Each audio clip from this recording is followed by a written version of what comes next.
America Iran युद्ध आजचं नाही. 46 वर्षापूर्वी सुरू झालेली ती लढाई अजूनही संपलेली नाही.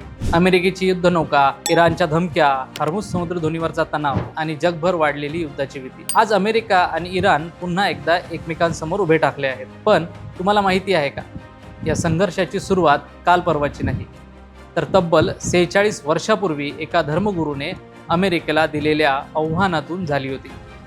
तो धर्मगुरू होता आयतुल्ला रहोल्ला खोमेनी, इराणचा असा नेता ज्याने अमेरिकेच्या प्रभावाला खुलेआम आव्हान दिलं.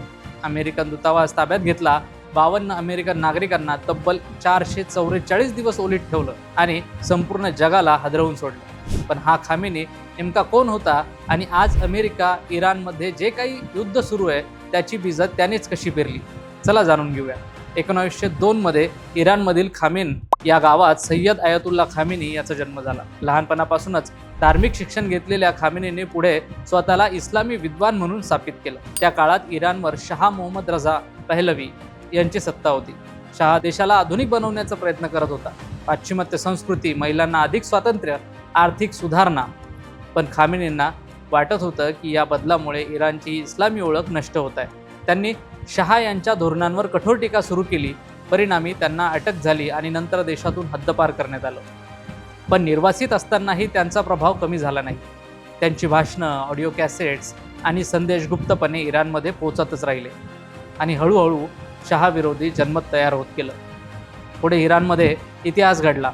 शहाची सत्ता कोसळली आणि निर्वासित जीवन जगणारे खामेनी विजयी नायकाप्रमाणे इराणमध्ये परतले. काही महिन्यातच इराणचं रूपांतर इस्लामिक रिपब्लिकमध्ये झालं. पण खरी वादळं अजून यायची होती. अमेरिकेने उपचारासाठी पळून गेलेल्या शहाला आपल्या देशात आश्रय दिला. यामुळे इराणमध्ये संतापाची लाट उसळली. 4 नोव्हेंबर 1979 रोजी हजारो विद्यार्थ्यांनी तेहरानमधील अमेरिकन दूतावासावर हल्ला केला. 66 अमेरिकन नागरिक पोलीस ठेवण्यात आले. त्यापैकी तब्बल 52 जण 444 दिवस कैदेत राहिले. जगातील महासत्ता अमेरिका असह्य झाली होती. अमेरिकेने त्यांना सोडवण्यासाठी गुप्त लष्करी मोहिमा राबवली. पण ती मोहीम अपयशी ठरली आणि अमेरिकेची जगभरात मोठी नामुष्की झाली. याच घटनेपासून अमेरिका आणि इराण यांच्यातील वैर अधिकृतपणे सुरू झालं असं मानलं जातं. खामेनी फक्त धार्मिक नेता नव्हते, ते इराणचे सर्वोच्च नेते बनले. त्यांनी इस्लामिक कायद्यांवर आधारित कठोर शासन उभं केलं. विरोधकांवर कारवाई झाली, माध्यमांवर नियंत्रण आलं आणि इराण अधिकाधिक धर्मनिष्ठित राष्ट्र बनत गेलं.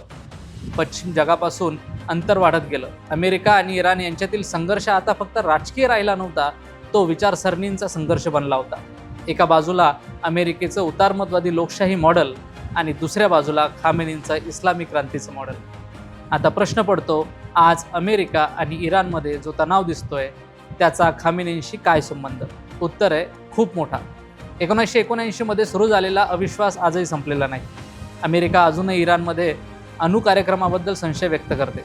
इराण अमेरिकेवर निर्बंध आणि हस्तक्षेपाचे आरोप करतो. मध्य पूर्वेतील अनेक संघर्षांमध्ये दोन्ही देश अप्रत्यक्षपणे आमनेसामने येतात आणि आज 2026 मध्ये पुन्हा एकदा हॉर्मुझ समुद्रधुनी, तेल व्यापार आणि लष्करी कारवायांमुळे दोन्ही देशांमध्ये मोठा तणाव निर्माण झाला आहे. म्हणूनच आज जेव्हा आपण अमेरिका इराण संघर्षाच्या बातम्या पाहतो तेव्हा लक्षात ठेवा, ही केवळ आजची गोष्ट नाही आहे. ती एका अशा संघर्षाची पुढची कडी आहे ज्याची सुरुवात आयतुल्ला खोमेनी यांच्या क्रांतीने 1979 मध्ये केली होती. एका धर्मगुरूने उभारलेली क्रांती, एका महासत्तेला दिलेलं आव्हान आणि त्यातून जन्मलेला संघर्ष आजही जगाच्या राजकारणाला दिशा देत आहे. खोमेनी गेले, शहा गेले, अनेक राष्ट्राध्यक्ष आले आणि गेले, पण अमेरिका आणि इराण यांच्यातील अविश्वास अजूनही जिवंत आहे. आणि म्हणूनच प्रश्न अजूनही कायम आहे, हे वैर कधी संपणार? की 46 वर्षापूर्वी पेटलेली ही ठिणगी पुढे आणखी अशीच मोठ्या युद्धात बदलत राहणार?